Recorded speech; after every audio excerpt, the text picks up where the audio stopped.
Hi, this is Scott Garibay, and today we're going to talk about Dungeons and Dragons, and we're going to talk about the Philadelphia Phillies power hitter, Brandon Marsh.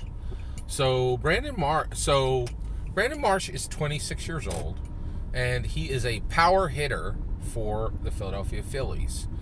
He is a phenomenal batter, and he is also a phenomenal field player as well. The Phillies are very fortunate to have him. He's a very distinct player. A lot of people know him. When he steps to bat, there's a good chance he's going to do something. He's significant, right? He played for the Los Angeles Angels before he came to the Philadelphia Phillies. And the reason why I'm talking about him today, you don't hear me talking about sports much, right? But one of the things I think is really... So the reason why I'm talking about him is I was invited to a Philadelphia Phillies game, right? So, of course, like everything else in my life, I processed this Philadelphia Phillies game from the perspective of Dungeons and Dragons, right? So, first of all, I just want to talk about a few things that really struck me as I enjoyed the game and interacted with the game, and and interacted with the game. It was really enjoyable. I really had a great time. It was so. Let me first. How did I get to go? I went to a Phillies game. I didn't spend a single dime. I got to go for free. I did buy my own food, so that was nice.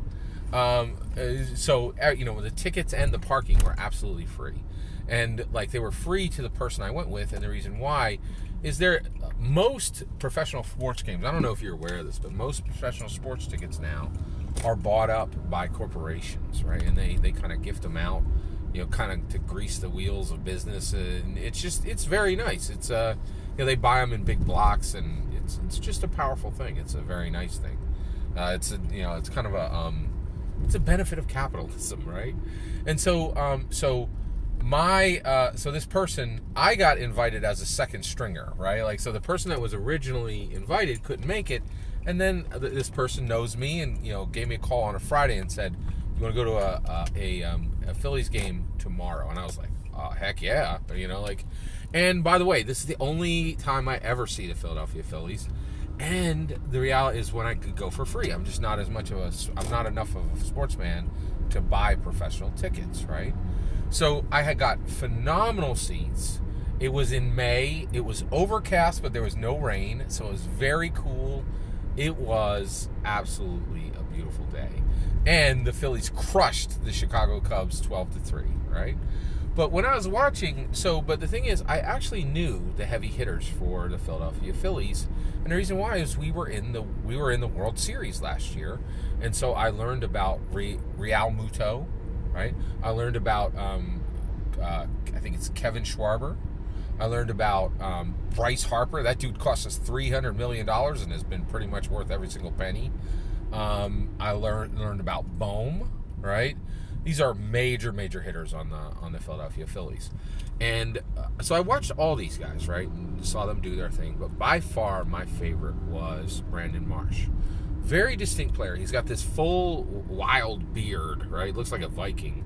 And then he has this long hair that everybody suspects he does not wash, right? It's actually discussed pretty openly, right? Normally you'd be like, that's kind of a problem, but he's a millionaire. It's not a problem. He's just a very distinctive looking player, right? I don't know if he washes his hair or not. It's a point of discussion among sportsmans, right? But it's very distinct. It's a very distinct look, right? So I get to go to this game, and what really stunned me was watching Brandon Marsh. And the reason why was when he came to bat, right? Unlike any other player, right? I couldn't believe how many of these players just kind of put the bat on their shoulder. It was like, oh, I hope I hit this, right? Brandon Marsh would step up to the plate, and the second he wrapped his hands around that bat, he got down into a stance, right? And his entire body was coiled like a snake, right? And he's circling the bat around, and he is so intent, right, that I think he intimidates pitchers with this stance, right? Because it's just, the second you see him go into this, it's like the whole world has disappeared, and he is about to murder this ball, right? He is just so intent on hitting the ball, and he is ready and engaged, and he is in a stance. And I couldn't believe it. The entire stadium, I think the stadium was about, like, it's called Citizen Bank Park, right? The entire park, thousands of people were on the edge of their seats every time he came up, and people would shout and just get really riled up, right? Literally a wave started from when he took his first stance, and the wave went around Citizens Bank Park 4 times. Everybody's like, he's at bat, anything can happen, right? And we need to be this way for Dungeons and Dragons when it is our turn to play. We need to be in stance, in ready, right? Communicating to everybody at the table. I know what's happening in the story. I am ready to tell the Dungeon Master what I will do, right? And anything can happen. I can change the world with a single swing, right? And I would also encourage you, if you know the PHP backwards and forwards, great. Know the spell you're going to be able to cast and be ready to go. If you don't know the PHP well, right, and you really don't know, you haven't read the PHP, that's okay too.